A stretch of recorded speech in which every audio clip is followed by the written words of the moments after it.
Ликовната уметност нуди можности за стекнување на трајни знаења и вештини за ликовно изразување. Токму во Дом на културата Ацо Шопов во Штип се одржи колонијата Ѓуриште.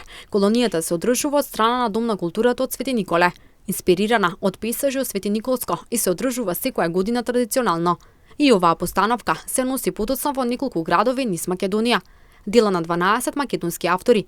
Во колонијата беа дела инспирирани од пандемијата COVID-19. Наистина чудни, нормални и ненормални времиња на корона криза, да се уметникува можеби изгледа помалку и чудно и невообичаено, но од друга страна според мене тоа е суштински, како што ќе каже еден помалку познат поет, да не се пее во време на криза е лична и колективна трагедија.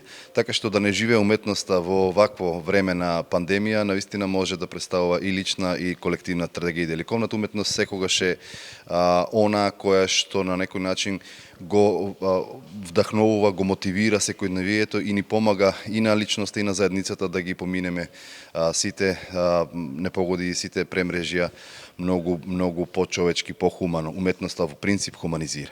Колонијата Ѓуриште ќе работи секој ден од 12 до 14 часот, а ќе продолжи со истакнување на ликовните дела и по новогодишните празници.